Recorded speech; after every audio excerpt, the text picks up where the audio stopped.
Hop, nouvelle vidéo, bienvenue sur la chaîne Comics et Calembour, et aujourd'hui un nouveau duel de titans, un duel de rois, Namor contre Black Panther, deux mastodontes de puissance, de férocité et d'intelligence. Alors accrochez-vous bien, à ma droite T'Challa, le roi du Wakanda, la panthère noire, et à ma gauche le roi des Atlantes, le premier mutant, Namor. Prépare-toi quoi.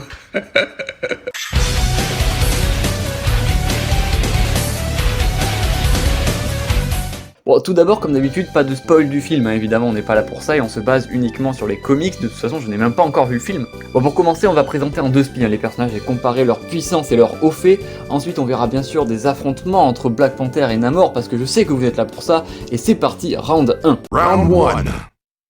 Fight. Donc pour ce premier round, on va comparer leur puissance. Donc Namor the Submariner est un super-héros créé en 1939 par Bill Everett, et comme tous les super-héros de cette époque, il est surpuissant putain. Il peut par exemple créer des éclairs, des inondations, des tsunamis, il peut bloquer le marteau de Thor et les lasers de Cyclope, il peut invoquer des monstres marins, il a battu Hercule en combat singulier alors que c'est un putain de dieu, il a aussi battu Hulk, what the fuck, qui résiste à des coups de Sentry, de Captain Marvel et de She-Hulk, il est beaucoup trop fort. Bon, cependant il a quand même une faiblesse, c'est que plus il reste hors de l'eau, plus il s'affaiblit. Voilà, bon, dans les comics modernes il a plus toutes ces faiblesses là, mais dans les comics classiques il avait ces deux faiblesses. Et Black Panther, maintenant créé en 1966 évidemment par Stan Lee et Jack Kirby, T'Challa est le roi du Wakanda, une nation fictive d'Afrique centrale, et Black Panther évidemment vous le connaissez bien, c'est un expert du combat, il possède des moyens et une armée immense, son costume est en vibranium et peut absorber une très grande quantité d'énergie qui peut relâcher sous forme d'ondes de choc, et ses griffes en vibranium en font un des combattants les plus dangereux de tout Marvel, et il est aussi dit de lui que c'est la 8ème personne la plus intelligente de tout Marvel. Mais on compte pas les entités cosmiques évidemment qui sont omniscients, ça ne compte pas. Je vous vois venir en commentaire. Et en tant que roi tous les deux ils se font souvent la guerre, hein. Le Wakanda a déjà détruit l'Atlantis,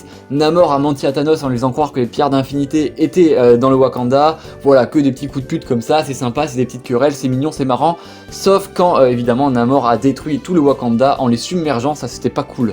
Franchement pas cool. Bon, sur le papier, évidemment, il n'y a pas photo, Namor, comme tous les personnages de son époque, est complètement surpuissant, il a battu des dieux, donc évidemment, un simple humain, il peut tout à fait le battre. Sur le papier, évidemment, il est plus fort, mais vous allez voir que dans les faits, ce n'est pas la même chose, on passe directement en round 2. Round 2. Fight. Et repartons directement en 2013 pour les New Avengers numéro 22. Dans cette série, les Illuminati, donc évidemment le groupe des humains les plus puissants de la Terre formé de Doctor Strange, Black Bolt, Iron Man, Black Panther, Namor et Reed Richards, vont faire face à l'incursion évidemment. Sauf qu'au cours de cette lutte acharnée évidemment vont naître des désaccords, notamment entre Black Panther et Namor. En plus de ça, Black Panther va être un peu manipulé par les esprits des anciens rois du Wakanda, vous savez, il peut voir les anciens esprits des morts, et ces esprits-là vont lui dire que épargner les Atlantes c'est absolument inadmissible, que la pitié c'est de la faiblesse, et du coup son père va le renier, voilà, il va voir son père fantôme partir et lui dire qu'il n'est même plus son fils, il va avoir un peu le seum, je comprends le seum évidemment. Et en plus de ça, Namor dans sa grande arrogance va en rajouter une couche et ça ne passera pas évidemment, ce sera la phrase de trop comme d'habitude dans les comics, et du coup Black Panther va lui mettre une giga patate de daron. Donc voilà, après il n'y a pas grand chose à dire, c'est baston baston. Reed Richards évidemment, d'ailleurs son costume rouge est absolument trop stylé, j'adore ce costume, ils vont se foutre sur la gueule, Reed Richards va essayer de les séparer,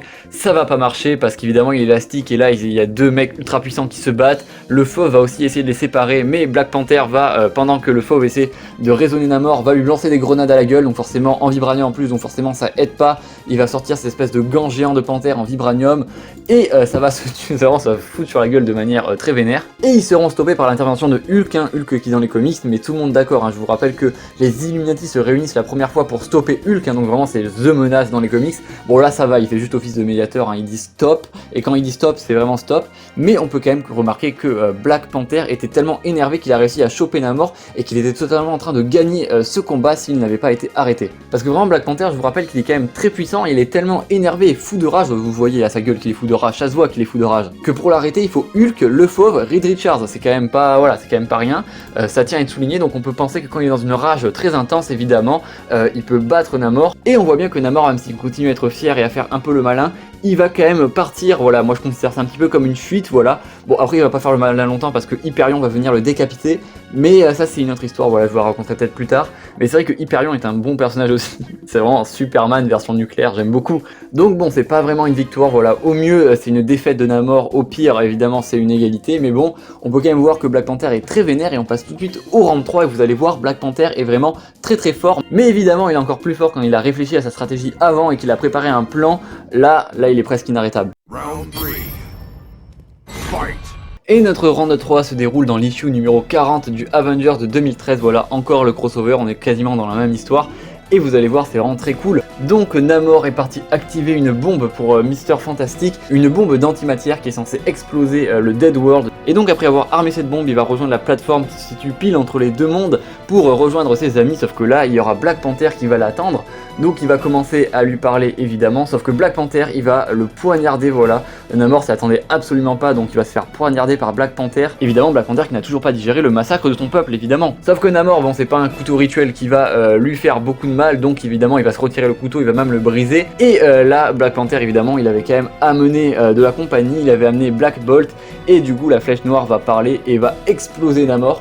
Il va le faire tomber directement d'extrêmement haut directement dans le Dead World. La plateforme va se téléporter et ils vont rentrer chez eux, laissant Namor évidemment pourrir dans les entrailles du Dead World. Et Black Panther qui est très énervé parce qu'il savait pertinemment qu'en le faisant tomber de la plateforme ça ne le tuerait pas, parce qu'il voulait qu'une fois que Namor soit à terre en train de crever sa race, il voulait que Namor sache que ce soit bien Black Panther qui l'ait fumé. Voilà, c'est de la pure méchanceté gratuite. Voilà, donc évidemment Namor va péter un câble et ensuite du coup Black Panther va activer la bombe antimatière qui va faire complètement exploser le Dead World avec évidemment Namor dessus, qui va avoir la petite seconde pour réaliser qu'il s'est bien fait baiser en beauté. Et voilà, c'est vraiment Black Panther, vraiment pas sympa. Et en plus, quand ils reviennent avec les Avengers, ils vont dire oh non, mince, il est mort, oh, putain, dommage, vraiment la boulette. Sauf que évidemment, Namor n'est pas mort, voilà, il a été sauvé par les méchants qui étaient restés sur le Dead World, qui vont le protéger à l'aide évidemment de boucliers d'énergie, comme on est dans les comics, effectivement, voilà, le scénario c'est pratique. Et du coup, il va rejoindre la Cabale avec Thanos, et ça va être un groupe de méchants extrêmement puissant d'ailleurs. Donc voilà, on a un point partout, un point pour Black Panther et un point pour Namor, plus un demi-point pour Black Panther évidemment sur le round 2, parce que quand même, il allait le défoncer, c'est sûr qu'il allait le défoncer. N'hésitez pas à me dire ce que vous en pensez dans les commentaires, n'hésitez pas à me donner d'autres exemples si vous en avez. Voilà, moi je pense aux X-Men versus Avengers aussi par exemple, où du coup Namor va inonder l'Atlantis, massacrant quasiment tout le peuple de Black Panther. Voilà, il y a peut-être d'autres exemples comme ça, des combats plus vieux que j'ai passés parce que c'est pas forcément intéressant les comics des années 70. Et sur ce, j'espère que cette vidéo vous aura plu, n'hésitez pas à la partager, n'hésitez pas à vous abonner et à mettre un petit pouce bleu, c'est ce qui aide le plus la chaîne. Et surtout, évidemment, n'oubliez pas de regarder de deux côtés avant de traverser l'autoroute. Je veux pas aller à l'école. Ah bon? Quelle père la vertu vous faites?